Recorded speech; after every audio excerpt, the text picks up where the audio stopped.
أعوذ بالله من الشيطان الرجيم.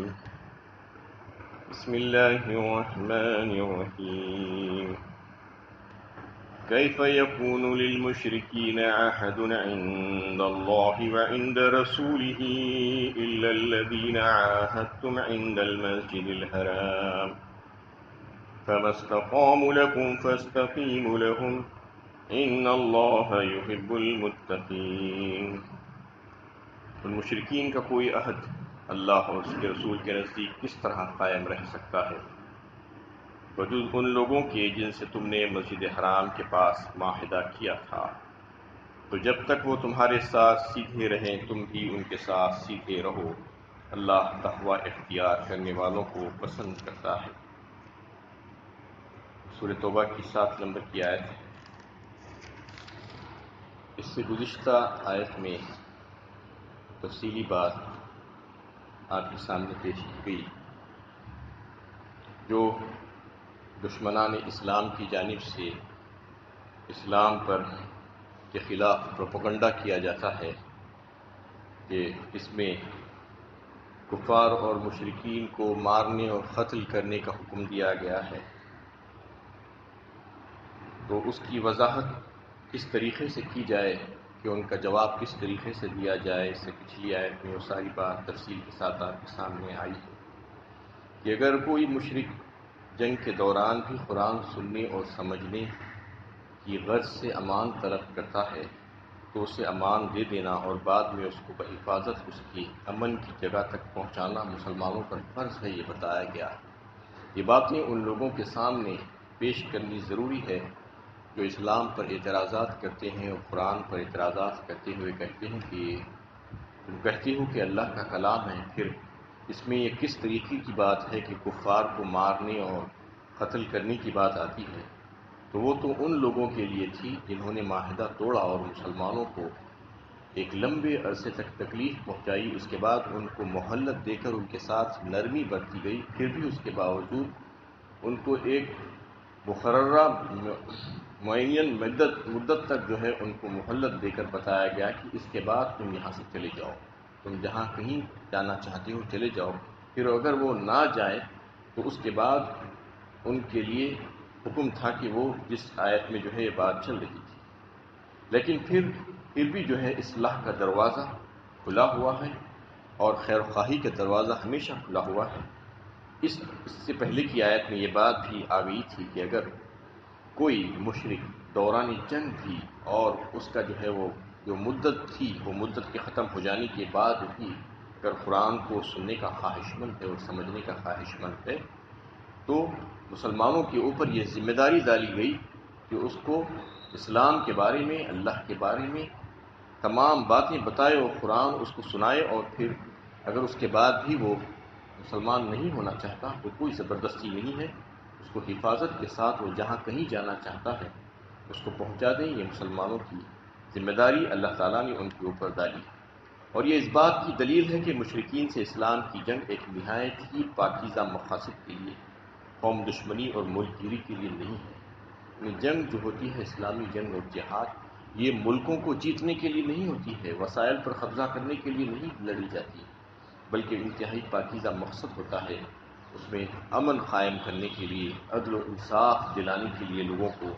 یہ جنگ لڑی جاتی ہے۔ تو اس آیت سے ضمن یہ بات بھی واضح ہوتی ہے کہ دعوت و تبلیغ کی غرض سے غیر مسلموں کو قرآن سے متعارف کرانا، اس کو سمجھنے کی ترغیب دینا اور اس کی آیات کے معنی ان کی زبان میں پیش کرنا نہایت اہم اور ضروری کام ہے تاکہ وہ اپنے رب کے کلام کو سمجھ سکیں، کیونکہ یہ کلام جو اللہ تعالیٰ نے بھیجا ہے یہ کلام صرف مسلمانوں کے لیے نہیں ہے۔ یہ بات ہمارے دل سے ہم کو نکال دینا چاہیے کہ اس کلام کو اللہ تعالیٰ نے قیامت تک آنے والے انسانوں کی ہدایت اور رہنمائی کے لیے بھیجا ہے، چاہے وہ کسی مذہب سے تعلق رکھتے ہوں۔ یہ ان کا حق ہے، ان کا حق ان تک پہنچا دینا ہم مسلمانوں کی ذمہ داری ہے۔ یہ کتاب ہمارے ہاتھوں میں ہے، یہ ہماری ذمہ داری ہے کہ ہم ان کا حق ان کو دے دیں، کیونکہ ہم ان کا حق ان کو نہیں دے رہے ہیں، اس لیے آج نفرتیں بڑھ رہی ہیں۔ وہ اگر کوئی چاہتا ہے کہ وہ نفرتیں کم ہو کر محبت میں تبدیل ہو جائے تو پھر ان کا حق ان کو ادا کرنا انتہا سے زیادہ ضروری ہے، اور پھر مسلمان اپنے اخلاق و کردار کو سنوار کر ان کے سامنے پیش کریں کہ اسلام کی جو شبیہ بگاڑ دی گئی ہے ان کو بتایا جائے کہ اصل اسلام یہ ہے، اسلام کے ماننے والے ایسے ہوتے ہیں اور ایسے سچے ہوتے ہیں اور وعدہ وفا کرنے والے ہوتے ہیں، بے وفا نہیں ہوتے۔ یہ ساری باتیں ان غیر مسلم بھائیوں کو تک ہم پہنچائیں، ہمارے ہموطن بھائی جو کروڑوں کی تعداد میں ہیں، جو آگ کی طرف بڑی تیزی سے جا رہے ہیں، ان کا حق ہم نے ان کو نہیں دیا، اس کلام کو ان تک نہیں پہنچایا، یہ ہماری ذمہ داری۔ اللہ تعالیٰ یہ بتا رہے ہیں کہ یہ تمہاری ذمہ داری ہے کہ تم ان تک یہ بات پہنچا دو۔ اور پھر اس آیت میں یہ بات بتائی جا رہی کیف یکون للمشرکین عہد عند اللہ وعند رسولہ، جیسا کہ پچھلی سورت کی شروع کی 4 آیتوں میں اعلان برات جو کیا گیا تھا کفار اور مشرکین سے کہ اب ان کے معاہدات جو تھے وہ ختم کر دیے گئے ہیں، اب آئندہ سے جو ہے کسی قسم کا کوئی معاہدہ ان کے ساتھ نہیں ہوگا، اس کی حکمت اس آیت میں اور اگلی 2-3 آیتوں میں بیان کی گئی ہے۔ یہ بتایا گیا ہے کہ ان کے ساتھ جو ہے عہد و معاہدہ کیسا پورا ہو سکتا ہے جبکہ ان کے دل میں مسلمانوں کے لیے ذریعہ جگہ نہیں ہے، مسلمانوں سے انہیں انتقام لینا اور ان کو جو ہے تکلیف پہنچانا یہ چاہتے ہیں۔ کیف یکون للمشرکین عہد عند اللہ وعند رسولہ، یعنی ان کی قول و قرار کا کوئی فائدہ نہیں ہے اور جو عہد و پیما وہ کرتے ہیں اس کا کوئی اعتبار اللہ اور اس کے رسول کے نزدیک نہیں ہے۔ الا الذین عاہدتم عند المسجد الحرام، لیکن سوائے چند لوگوں کے مستثنا ہے وہ لوگ جن سے تم نے مسجد حرام کے پاس معاہدہ کیا تھا۔ اس میں یہ بتایا جا رہا ہے مسلمانوں کو، یہ ہدایت دی جا رہی ہے اس آیت میں کہ جب تم اپنے دشمنوں اور مخالفین کی تعلق سے بات کرو تو ان کی اگر کوئی خوبی بھی ہے تو ان کو بیان کر دینا، ایسا نہیں کہ ان کی خرابیاں اگر ہے تو بیان کرتے کرتے اس حد تک آگے بڑھ جاؤ، اس حد تک مبالغے سے کام لو کہ ان کی کوئی خوبی بھی تم کو نظر نہ آنے لگے، ایسا نہیں ہونا چاہیے۔ دشمن بھی اگر ہے اور اس کے پاس کوئی اچھائی ہے تو اس کی اچھائی کو یعنی پورے انصاف کے ساتھ اور سچائی کے ساتھ بیان کر دینا، جیسا کہ اس آیت میں فرمایا گیا ہے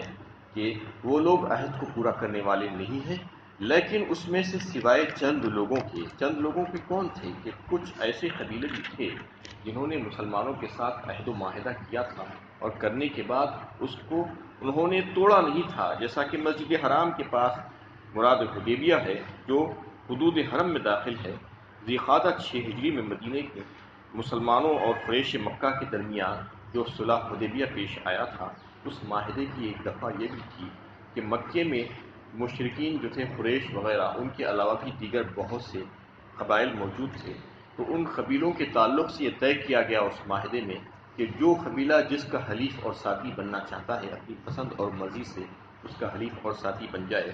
اس سلسلے میں یہ ہوا تھا کہ قبیلہ بنو بکر نے کفار قریش کا ساتھی بن گیا اور ان کا حلیف بن گیا، اور قبیلہ بنو خزاعہ مسلمانوں کا ساتھی اور حلیف بننا پسند کیا۔ لیکن اس کے چند ہی مہینوں کے بعد یہ ہوا کہ قبیلہ بنی خزاعہ کے اوپر بنو بکر نے حملہ کر دیا، اور بنو بکر کے حلیف چونکہ مکے کے جو قریش تھے، کفار قریش وہ تھے، اس لیے انہوں نے ان کی مدد کی بنو خزاعہ کے مقابلے میں۔ بنو خزاعہ مسلمانوں کا حلیف تھا، اس نے جا کر محمد صلی اللہ علیہ وسلم سے اس بات کی شکایت کی کہ انہوں نے معاہدے کو توڑا ہے اور ہمارے اوپر انہوں نے حملہ کیا ہے، تو اس کی وجہ سے یہ ہوا کہ 8 ہجری میں جو قریش نے حدیبیہ کا جو معاہدہ توڑا تھا، تو اللہ کے نبی صلی اللہ علیہ وسلم نے اپنے ساتھیوں کو لے کر مکے کی طرف قصد کیا اور مکہ جو ہے فتح ہوا اس سلسلے میں۔ تو اس میں اس قبیلے کا تذکرہ آیا ہے اور اس قسم کے جو بھی قبائل مسلمانوں کے ساتھ پہلے معاہدے کیے تھے اور پھر وہ معاہدوں کا انہوں نے پاس لحاظ کیا، اس کو توڑا نہیں، تو پھر ان کی معاہدوں کو پورا کرنا ضروری ہے۔ وہ ان کی خوبی اس آیت میں بیان کی گئی ہے اور مسلمانوں کو یہ سبق دیا گیا ہے کہ تمہارے سامنے بھی دشمن کی اگر کوئی اچھی بھی بات ہو تو اس کو بھی پیش کرنا یہ تمہاری ذمہ داری ہے۔ فَمَا اسْتَقَامُوا لَكُمْ فَاسْتَقِيمُوا لَهُمْ فرمایا، اور جب تک تمہارے ساتھ سیدھے رہیں تم بھی ان کے ساتھ سیدھے رہو۔ مطلب یہ ہے کہ جب کہ انہوں نے تمہارے ساتھ عہد کو پورا کیا ہے تو تمہاری بھی یہ ذمہ داری ہے کہ تم بھی ان کے عہد کو پورا کرو۔ ان اللہ یحب المتقین فرمایا آیت کے بالکل آخری حصے میں کہ اللہ تقوی اختیار کرنے والوں کو پسند فرماتا ہے۔ یعنی مطلب یہ ہے کہ حالانکہ وہ دشمنان اسلام ہیں، وہ بھی جو ہے انہوں نے بھی اسلام کو قبول نہیں کیا، لیکن چونکہ انہوں نے معاہدہ کرنے کے بعد معاہدے کو نہیں توڑا تھا، اس لیے تم بھی ان کے ساتھ معاہدے کو نہیں توڑنا، اور اگر تم ایسا کرو گے تو اللہ تعالیٰ تم کو پسند نہیں فرمائیں گے۔ اللہ تعالیٰ تو ان لوگوں کو پسند فرماتے ہیں جو اللہ سے ڈر کر زندگی گزارتے ہیں اور اللہ تعالیٰ کے احکامات کو پورا کرتے ہیں۔ کیف وَإِن يَظْهَرُوا عَلَيْكُمْ لا يَرْقُبُوا فِيكُمْ إِلًّا وَلَا ذِمَّةً يَرْضُونَكُمْ بِأَفْوَاهِهِمْ وَتَابَ قُلُوبُهُمْ وَأَكْثَرُهُمْ فَاسِقُونَ۔ ان کے سوا دوسرے مشرکین کا عہد کس طرح باقی رہ سکتا ہے، جبکہ ان کا حال یہ ہے کہ اگر وہ تم پر قابو پائیں تو تمہارے بارے میں نہ خرابت کا لحاظ کریں نہ عہد کا، اور اپنی زبان سے تم کو خوش کرنے کی باتیں کرتے ہیں، مگر ان کے دل اس سے انکاری ہیں اور ان میں زیادہ تر لوگ فاسق ہیں۔ اور اس آیت میں بھی جو ہے ویسا ہی تذکرہ چل رہا ہے کہ اس سے پہلے تو کچھ جو فریق جنہوں نے معاہدے کو پورا کیا تھا اس کی خوبی بیان کی گئی، اور ان کے ساتھ جو معاہدے کی مدت ہے اس کو پورا کرنے کے لیے کہا گیا اور ان کے ساتھ اچھا برتاؤ کرنے کے لیے کہا گیا۔ اور پھر اس آیت میں فرمایا جا رہا ہے کہ اس کے علاوہ دیگر جو مشرکین ہیں انہوں نے ارادہ ہی نہیں کیا تھا کہ جو عہد کیا تھا تو عہد کرتے وقت ہی ان کے دل میں یہ بات تھی کہ یہ عہد کو پورا کرنا نہیں ہے، تو کس طرح وہ باقی رہ سکتا ہے جبکہ ان کا حال ہی یہی ہے کہ اگر وہ تم پر قابو پا جائیں کسی وقت تو تمہارے بارے میں نہ خرابت کا لحاظ کریں اور نہ عہد کا۔ کیا مطلب ہے اس کا؟ یعنی عرب میں قبائلی سسٹم رائج تھا، ایک قبیلہ دوسرے قبیلے کی اپنے قبیلے کے لوگوں کی مدد کرتا تھا، اس لیے اجتماعی معاملات میں رشتہ داری کے تعلقات کو بڑا دخل تھا۔ اور دوسری چیز جو بین القبائلی تعلقات کو درست رکھنے میں معاون اور مددگار ثابت ہوتی تھی وہ یہ تھی کہ باہمی امن و صلح کے معاہدے تھے۔ یعنی ایک تو یہ تھا کہ قبائلی سسٹم جو قبیلے والے اپنے قبیلے کے لوگوں کی ہر طریقے سے مدد کرتے تھے، اور پھر باہمی ایک دوسرے کے ساتھ معاہدات کر کے اس کا لحاظ کرتے تھے، صلح کے معاہدے کر کے۔ لیکن مشرکین نے اسلام دشمنی میں اس قدر آگے نکل گئے اور ایسا رویہ اختیار کیا تھا کہ نہ معاشرتی تعلقات کو خاطر میں لاتے اور نہ معاہدے کی ذمہ داریوں کو محسوس کرتے، بلکہ جب بھی موقع ملتا مسلمانوں کے خلاف کوئی نہ کوئی حرکت کر گزرتے۔